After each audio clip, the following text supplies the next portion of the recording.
আদালতে আজকে সাংবাদিকদের গায়ে হাত তোলা হয়েছে এবং সাংবাদিক পান্নার জামিন নামঞ্জুর, দুটি ঘটনাই ঘটেছে। আপনি একজন সিনিয়র সাংবাদিক, আপনি এই ঘটনায় পর্যবেক্ষণ কি আপনার? আদালতে শুধু যে সাংবাদিক উপর হামলা হচ্ছে বা অন্য রাজনীতিবিদদের উপর হামলা হচ্ছে তা তো না। আদালত এখন অনিরাপদ জায়গা হয়ে গেছে। এটা সবচেয়ে দুঃখজনক যে যেখানে মানুষ বিচারের জন্য যাবে সেখানে বিচার পাওয়াটা কঠিন হয়ে গেছে। আপনি তো আগে আদালতে যেতেই পাচ্ছেন না। তো আদালত কতটা মানে মানে জনবিচ্ছিন্ন হলে, মানে জন আকাঙ্ক্ষা থেকে দূরে সরে গেলে লতিফ সিদ্দিকীর মতো একজন সাবেক মন্ত্রী এবং মুক্তিযোদ্ধা উনি বলেন যে আমি দেব কেন, আদালত ওকালতনামায় স্বাক্ষর করব কেন? কারণ যেই আদালতের ক্ষমতা নাই যে আমাকে জামিন দেওয়ার, স্বাধীনভাবে অ্যাক্ট করার, তাহলে সেখানে তো আমি জামিন চাইতে যাব না। তার মানে অনাস্থা কত পর্যায়ে গিয়েছে। এবং উনি যেটা বলেছেন সেটাতে বিন্দুমাত্র ত্রুটিও ছিল না। কারণ একটা লোক জমায়েত করেছে এক জায়গায় কথা বলার জন্য, তাকে আমন্ত্রণ জানানো হয়েছে, যার সাথে তার কোনো সম্পর্ক নাই। তাকে আমন্ত্রণ জানানো হয়েছে, সম্পর্ক তার আইডিওলজিতে থাকতে পারে, বাট উনি ওই অর্গানাইজেশনের কেউ না। অতিথি হিসাবে দাওয়াত দেওয়া হয়েছে, মাসুদ কামাল ভাইকেও দাওয়াত দেওয়া হয়েছে, আমাকেও দাওয়াত দেওয়া হয়েছে। আমরা যাইনি, আমরা আমাদের বিশ্বাসে যাইনি, কিন্তু উনি গিয়েছেন। যাওয়ার ফলে বা পান্না গিয়েছে, যাওয়ার ফলে কি হলো? যাওয়াটা তো অপরাধ না, যাওয়া অপরাধ না, কথা বলা অপরাধ না। অপরাধ হচ্ছে কি বলেছে, আপনি সেটা নিয়ে ডিটারমাইন করবেন এই লোক এই মুহূর্তে কি বলেছে। কিন্তু আপনি তাদেরকে কথা বলারও আগে ধরে নিয়ে গেছেন নিরাপত্তার নামে। নিরাপত্তার নামে নিয়ে গিয়ে আপনি তাদেরকে সন্ত্রাসী বানিয়ে সন্ত্রাসী আইনে আপনি জেলে দিয়ে দিয়েছেন। তো এখন দেখেন আপনি তাহলে ওই আদালত তাহলে সাংবাদিকদের কি নিরাপত্তা দেবে, বা ওই মুক্তিযোদ্ধার কি নিরাপত্তা দেবে?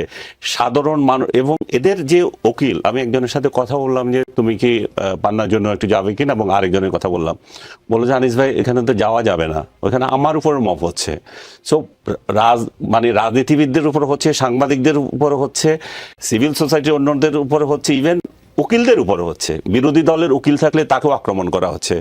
এবং এটা আমি আরো একদিন বলেছিলাম, ডক্টর ইউনূসের জামানায় আমাদের জন্য দুর্ভাগ্যের বিষয় হচ্ছে উনি যখন আদালতে যেতেন, আমরা সাংবাদিকরা ওনাকে পেয়েছি, ওনার বক্তব্য নিতে পেরেছি। ওনার সাংঘাতরা যারা ওনার সঙ্গে যেতেন, যারা এখন ক্যাবিনেটে আছেন অনেকে,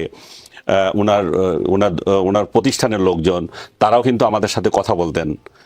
তাদের থেকে কেউ কোনোদিন হামলা করে নাই, কিছু করে না। এখানে হামলার একটা উদাহরণ আসে যে মাহমুদুর রহমানের এই কেসটাকে সামনে নিয়ে আসে। কিন্তু এই ডক্টর ইউনূসের মতো ব্যক্তি যখন আদালতে গিয়েছেন দিনের পর দিন, তাকে কেউ কি বাধা দিয়েছে আপনি মিডিয়ার সাথে কথা বলতে পারবেন না? কিংবা তার সঙ্গী যারা ছিল তাদেরকে কি আক্রমণ করা হয়েছিল? উনার উকিলকে কি আক্রমণ করা হয়েছিল? করে নাই। লিফট ছাড়া বোধহয় লিফট ছাড়া সেটা অন্য ধরনের হেনস্থা ওনাকে করা হয়েছে। কিন্তু আপনার ওনার আইন অধিকার পাওয়া, আইনের যে বিচার পাওয়ার যে অধিকার, সেই অধিকারে তো হস্তক্ষেপ করা হয়নি এখানে। এখন উনি এমন সংস্কৃতি চালু করেছেন, উনি যেটা পেয়েছেন সেটাও উনি দিতে পারছেন না। এখন আদালতে যেতে মানুষ ভয় পাচ্ছে, আদালতে আমার উকিল যেতে ভয় পাচ্ছে। আর আদালতের ভয় তো আর টাকা পয়সার আরো বিষয় তো আছেই। তাহলে আমরা বিচারও পাবো না, এবং ভুয়া মামলায় গ্রেপ্তার হবে, এবং সেই জায়গায় আবার আমার পক্ষে যে দাঁড়াবে তাকেও দাঁড়াতে দেবে না। তো এমন একটা সোসাইটিতে আমরা তাহলে চলে যাচ্ছি, আমরা আইন আদালত সমাজকে আমরা নিয়ে যাচ্ছি। তাহলে আবার আমরা বলি যে আমরা ইন্টারন্যাশনাল এরিনায় আমাদের নাম যাবে, আমরা মানবাধিকার এখানে খুব আছে, এখানে বাক স্বাধীনতা খুব চলতেছে। তো আপনি বুঝতে পারেন তাহলে কোন পরিস্থিতি আছে।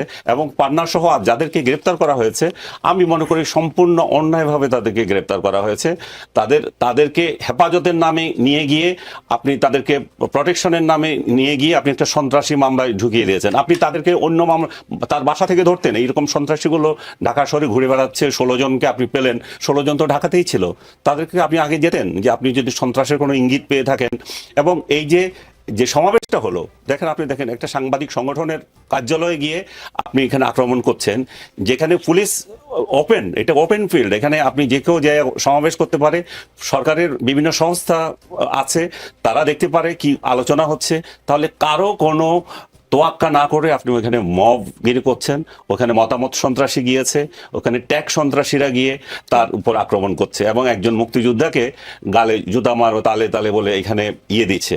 তাহলে এখানে তাহলে আর এখানে তো আর বলার কিছু নেই।